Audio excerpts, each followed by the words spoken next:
1 Degree Outside Weather Network Weekend Insights, the deep dive into weather. There is a lot of weather to look at. Hi, I'm meteorologist Matt Noyce. It's starting to look a lot like winter around New England. All of these cameras I'm going to share with you, we're coming to us via the Boston and Maine live cam stream. That's on YouTube. You can find it there. It's also on our weather stream. We have a great partnership with Boston and Maine Live, and we put those cams right on the left side of the screen. You can watch them cycle through. It's awesome stuff. But Bretton Woods, New Hampshire, the Cog Railway cam, the snow has arrived. We are into the snow season, not just at Bretton Woods, but we've got the snow on the ground in Lincoln when you get into the high terrain as well. Loon Mountain Resort. This is their cam, looking pretty good for us. And then the Katahdin Tower cam shows the snow cap that's on the mountains now. So here we go, right? Can we add more snow in the days ahead? You bet we can. You can find those cams, as I mentioned, on our live stream. If you want to see it on the computer, 1degreeoutside.live. If you have a smart TV, open up the YouTube app and do a search for 1 Degree Outside Network. You also, and this is not something new, can find the airport delays, but it becomes more important with everything going on with the flight cancellations and all that. So again, airport delays, current airport delays across the country. That map also updates in the lower left corner of our live stream. So there's a lot of utility there. I think a lot that can help you out overall. Okay, let's go ahead and get into it and show you what's going on in the jet stream forecast. First of all, big dip in the jet stream coming up again. We're used to this now. We call it a trough in the world of meteorology, but this time it's a little bit more energized. And the reason for that, we've got a bit of a polar vortex trying to develop up across Canada. This is what becomes a semi-permanent feature during the course of the winter. It's still getting established because the cold is not tremendously strong, but it's been growing, as has the snowpack, and we've been talking about that in a lot of our videos. Well, now you're going to start to get that pretty deep trough that digs through the Great Lakes.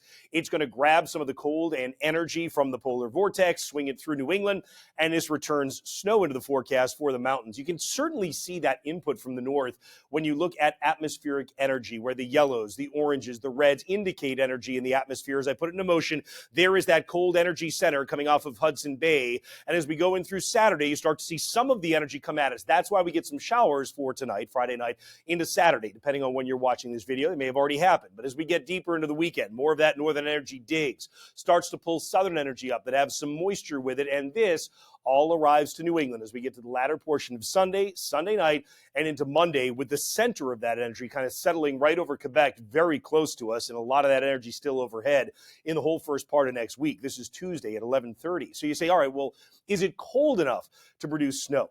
Yeah, at 6,000 feet up, which is a pretty good judge for whether or not you'll get snowflakes, especially in the higher terrain. But if we go through, you can see a big surge. This red line is the freezing line. It comes south at first, then starts to relent. It starts going northward. So you get a little bit of snow on the front end of this system on Sunday afternoon in the mountains of northern New England and across the North Country. That goes over to rain, but watch what happens. A big blast of cold. Wait till I show you how cold it's going to be out in the Midwest. But a big blast of cold comes in. This makes it cold enough that as all that energy we looked at sits overhead Monday into Tuesday, it produces at least upslope snows in the mountains, which means we add to the totals in the natural snow on the ground across the higher terrain. I mentioned the fact that there's a lot of cold air that comes first in the Midwest. Not so much Saturday for a lot of folks, but as we get into Sunday and that storm starts to develop, it's pulling down the cold air behind it. High pressure over the northern and central plains, helping to bring that cold down. Lake effect snow will be going across the Great Lakes. How cold does it get? High temperatures on Saturday will be running in the 30s around Minneapolis, but watch how far south the 30s go by Sunday.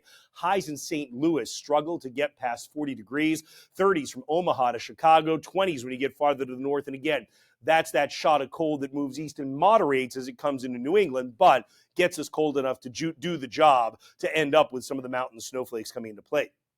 Saturday's highs for us to start the weekend. Again, remember, showers tonight into Saturday morning. Danielle covered that in the 24-hour forecast. The showers will mostly exit in the first part of Saturday, and then as we start to get into Saturday night, we're talking about low temperatures down into the 30s and 20s north. Here comes Sunday, cold enough in the high terrain in northern New England to get snow to break out in the afternoon. For a little while, it may change to some of the valleys late day or evening, but eventually warmer air tries to come back into play. Not warm, mid-30s Sunday night, but warm enough to make that flip to raindrops in a lot of spots. So here are the showers Saturday morning, a cold front that's coming into play. This is 7 a.m. You're already done with them at that point.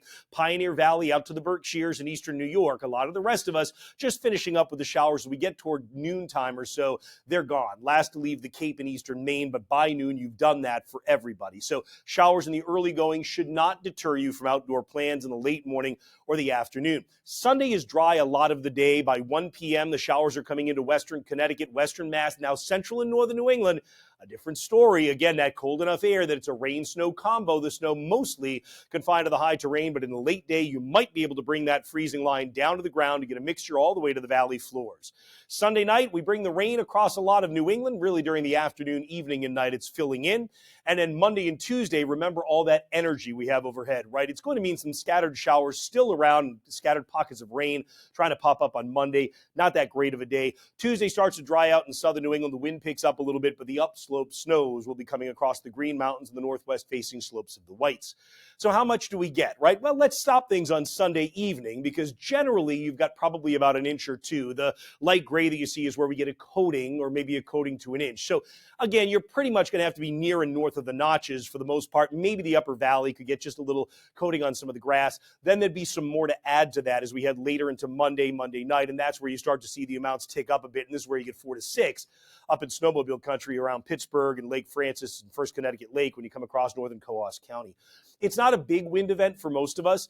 The winds are generally probably on the order as we get into later Sunday, gusts that may go Sunday late day into night, about 25, 30 miles per hour. But notice Sunday evening and night, this is at 11:30 p.m., you may get a little core of some damaging gusts that go over 40 when you get on the west slopes of the Greens, and basically downsloping winds on the northwest-facing slopes of the Whites could cause for some stronger gusts during the overnight on Sunday night into early on Monday morning. Monday, it's back to school and work for many, getting ready for the Veterans Day holiday on Tuesday, talking about temperatures only in the 40s to low 50s, maybe middle and upper 50s south, but again, kind of a dismal day overall with the showers will be cropping up, at least the way it looks now, with Tuesday being drier but chillier and the breeze blowing for Veterans Day itself. So that's how things break down as we get closer into all this over the weekend. Just a reminder, you can get details for any spot in the world that you want, but certainly works great for you in New England by grabbing our app. It's 5 stars. It's totally free. It's the 1 Degree Outside weather app on the App Store and Google Play. Hope you have a great weekend. We will have an early update for you Saturday morning, as we always do, and always check in with that live stream. Again, we have a lot of different maps that will help you out